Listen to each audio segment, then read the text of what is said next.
First place you can see up on the map is Babylon, ancient Babylon. And you can see here a picture of some of the ancient Babylonian relics. And Babylon is, of course, a particular area that is mentioned in the Bible and is mentioned in the Quran.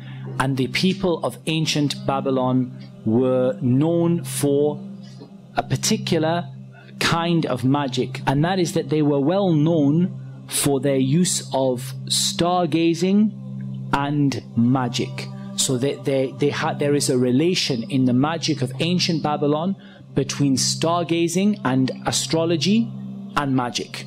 And they used to worship the 7 stars of Babylon, the 7 stars.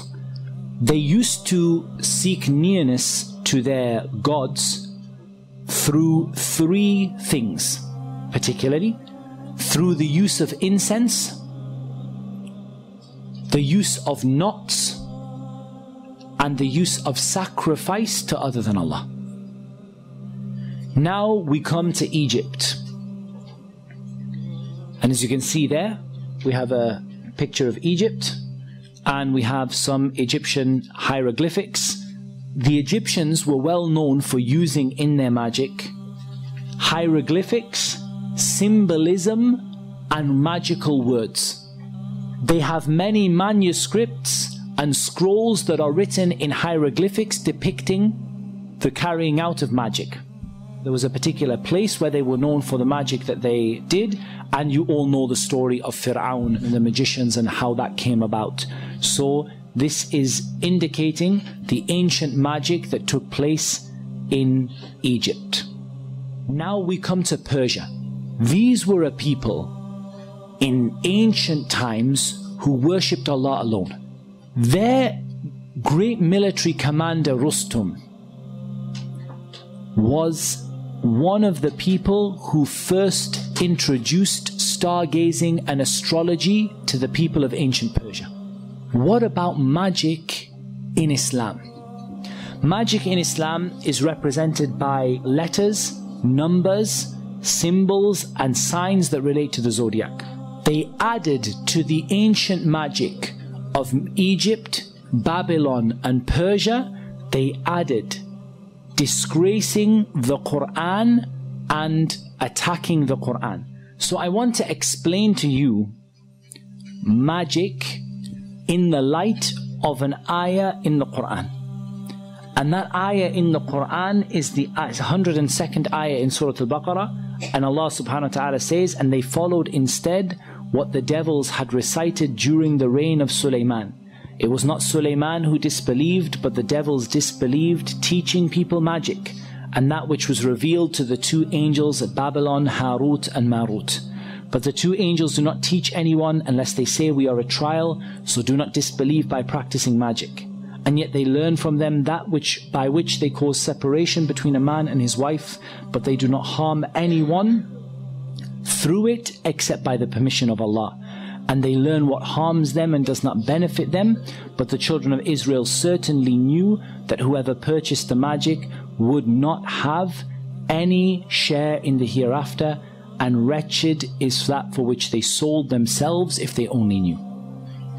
5 points I want us to take out of this ayah. Number 1, magic is something that can be learnt. Magic is not something that you are born with. Number 2, magic is an act of disbelief. Number 3, magic causes real and significant harm. It does not just cause illusions. It doesn't just cause you to see something that's not there. Number 4, there is no harm without the permission of Allah. And number 5, there is no such thing as good magic or white magic. As for magic in the Sunnah, it is narrated that Aisha radiallahu anha said, a spell was put on the Prophet sallallahu alaihi wasallam until he imagined that he had done a thing when he had not done it. One day he made dua and he said, do you know that Allah has shown me in what lies my cure? 2 men came to me, and one of them sat at my head and the other at my feet. One of them said to the other, what is ailing the man? He said, he has been afflicted by magic. The other said, who have bewitched him? He said, Labid ibn al-A'sam. He said, with what did he perform the magic?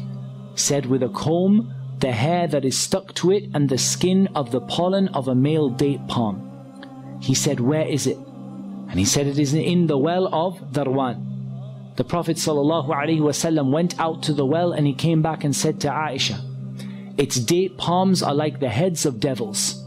Aisha said, did you take it out? He said, no, Allah has healed me and I feared that it might bring evil upon the people, and then the well was filled in. What is the nature of the magician? The nature of the magician is that a person cannot become a magician until they reach the highest forms of disbelief from which there is rarely any return. The shaitan lures them with promises of riches and fame, begins by asking very little. Once the person is hooked, the shaitan does not let them out of their grip. They must perform the most evil acts in order to remain as a magician. And in reality, rather than me telling you, I'd like to show you.